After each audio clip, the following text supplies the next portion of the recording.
Got lots of buddies here. You're all my family, right? Yes! Okay, you ready? Let's go. I was just wondering, what's it like, working as Starscream and, working with Frank Welker and, all of those big name, Transformers, yeah, Peter Cullen and, all of those, really famous voice actors. What's it like? You think you're a fangirl? I'm a fanboy of those guys. I think I squealed the first time I walked in the room, and pretty much every time I walk into the room with those guys. The whole cast of Transformers Prime is just stellar. They're amazing.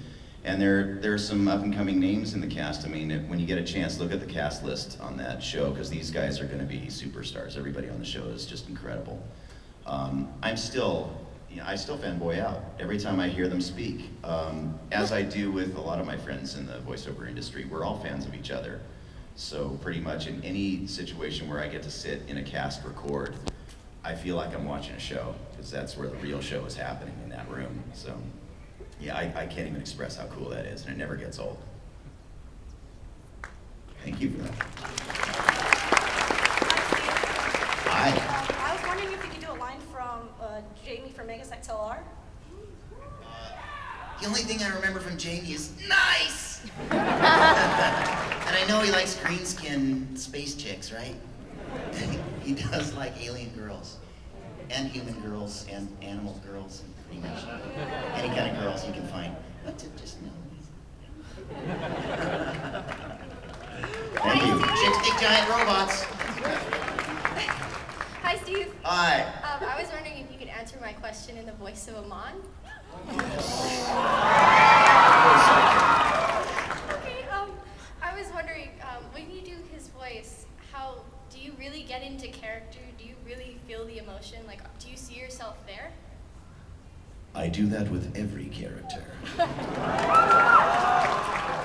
Especially for Amon, because the stakes are so high. We're trying to purify and cleanse Republic City. This is something that takes concentration, especially when I have to take your bending away. Beware the thumb. Hi, Steve. Hi. My quick question is, what was one of your more favorite starting roles when you first started out voice acting? One of my favorite starring roles? Like, when you first started out in the business, what was one of your favorite ones around that time? Wow, man, I was so excited to do anything back then. I'm still excited about it. I still freak out every time I get to do some kind of starring role. They used to call me the cleaner, because I used to come in and do all the bit parts that nobody wanted to do, which I love doing also. I think probably the first one that struck me as a starring role would have been Spike Spiegel, just because the build-up for that character was so intense. Everybody was saying what a great show this was, and the response in Japan was so huge already, and it's going to be this gigantic thing, and I had never been in anything that hit like that before. So just to be part of that in that process, I was still in a little bit of denial that I was even part of something that potentially could be that big. And then once I saw the audience reaction to that, it just kind of put me over the edge. I felt like, oh my God, I'm actually doing this. I'm actually in this business now. So that was probably the benchmark of my career, to the point where I tattooed a piece of it on my arm, That's, for those of you who don't know, that is an audio wave file of Spike saying bang in the last episode of Cowboy Bebop.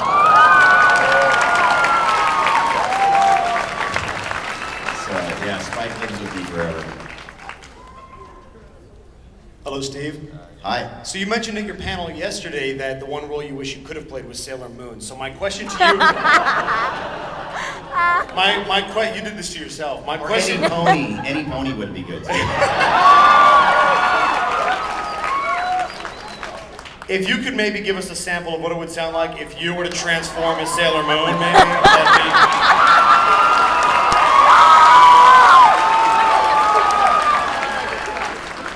You're gonna get it for this, dude. I need a Sailor Moon line, because I don't know the show. Moon Prism Power! Makeup!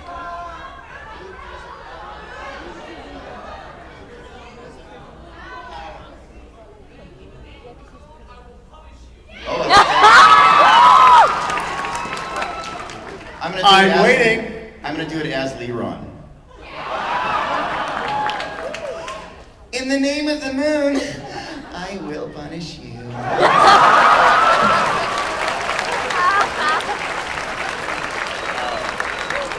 Wow, do I feel dirty. What's up, Steve?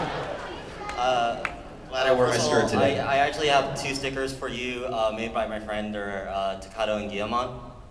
Awesome. My question is, what is by far your hardest role?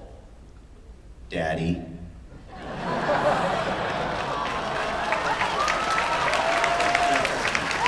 No, I think hardest role for me would be a technical issue. Come on up. It's okay. You can come up here. Thank you. Thank you for that, dude. Aw. Thank you. I appreciate that. Thanks. Oh, these are cute. Look at that, you guys. Isn't that cute? Takato mine, and he's eating bread. For me, the hardest roles are really only the technical issues of like video games and throat rippage, because a lot of us really have to do some very, very strenuous vocal work, particularly with characters like Wolverine. Because after 4 hours of going, just shredding things, I don't heal as fast as he does, and so the vocal carnage that happens just takes a while to heal. So that's really the hardest part about the job for me, and particularly in video games when I am doing monsters and they're electrocuting me or shoving, swords into my throat for 4 hours at a time, doing 10 takes of every line for 600 lines. That can really get grueling. And I'm such a physical actor anyway that after doing that, my whole body feels like I've been through the war zone. So it just, for you aspiring voice actors, make sure that you know how to use the instrument properly. Even though I do, I still not only tear up the throat, but I tear up the whole chest and my neck and shoulders and everything. I literally feel like I've been fighting for that amount of time. And there is sometimes blood coming out of there too. So. It's hot, I know, right? Oh my God. Bet you want to kiss me after a session, sweat and blood, ew. Hi, Steve. Hi. I was wondering if you could answer my question as Spike. Yes. Out of all the characters you have voiced, which character would you like to be in real life?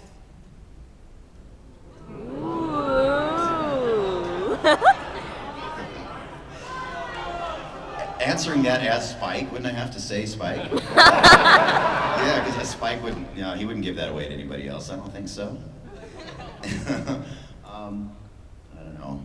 I do love the kind of woman that can kick my ass, so I probably have to say Spike. And I have a woman that can kick my ass, so probably Spike. I have a question. How did you feel when you found out that Toonami was coming back and you had to voice Tom again? I said this yesterday, but I'll say it again. It's like coming home. Really, it's like coming home for me and getting to relive that part of my life again. That's such a rare thing to be able to do, to relive such an awesome part of your life that you think is gone forever. But I'm so grateful to you guys for helping me with the Twitter storms to get that back on the air. So it's thanks to you that it's back on. And thank you for watching also, and keep watching. Thank you. Hi, Steve. Hi. When you are dubbing a voice for a Japanese anime, I was wondering, do you watch the original Japanese performance, and what impact does that have? What does the Japanese voice impact have on your interpretation of the character's role and how you make the voice? That's a very good question. It really depends on the show. There are some directors that want me to stay as close to the original Japanese as possible. There are some cases where they really want me to take my own interp on it. And so I really am at the mercy of what the director's vision is for the American version of the show.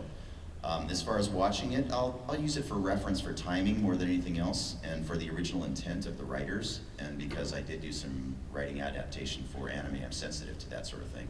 So my take is really to do what's best for the story. So if that means to mimic what the original Japanese guy did, then I will do that. If not, then I'll try to put a little more flavor on it. So that's the bottom line, is really to do what's best for the story. Hi, Steve. Hi. What was the weirdest thing that has ever happened to you during your voice acting career? Oh boy, here we go. There have been so many. Oh my God. Well, this isn't really weird, but this happened a couple of weeks ago, and I'm surprised it didn't happen before that. But I was voicing Wolverine for an upcoming game, which I cannot tell you what that was.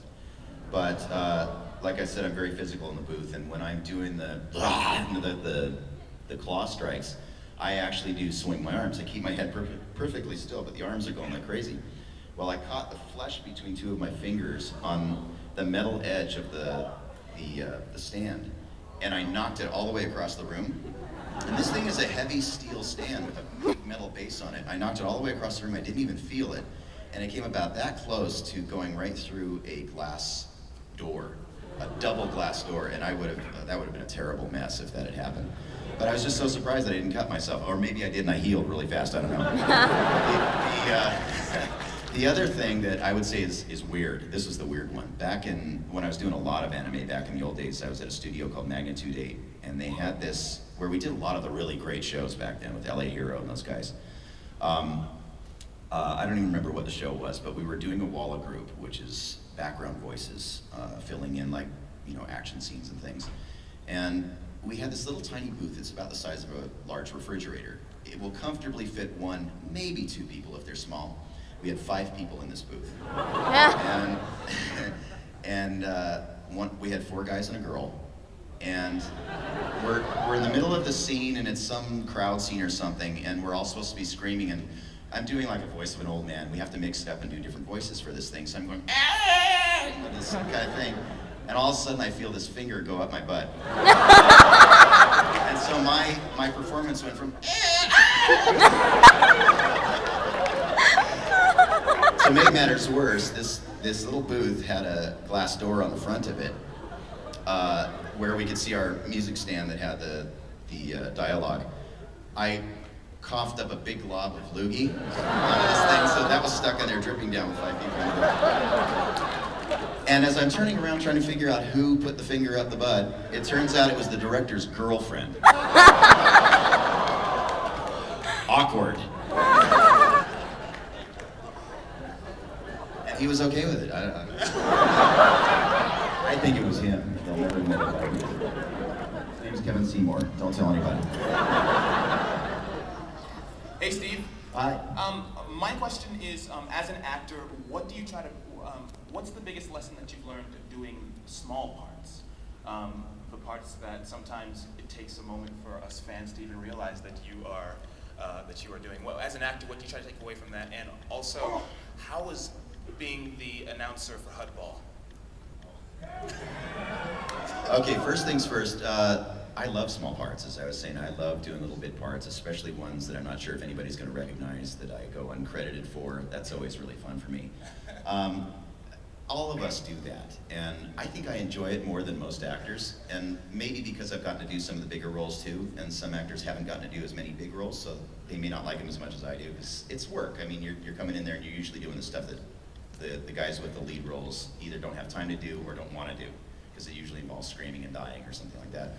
In fact, Vic Mignogna wrote a song called Soldier A. Have you guys heard that? We have all been Soldier A, and so I don't mind it. I like it. I have no problem with it, and part of that is because there's no commitment to it. I really don't have to worry. I just kind of go in, make up something, and go on to the next thing. So it's easy for me. And as far as being the Hudball announcer, that was pretty fun.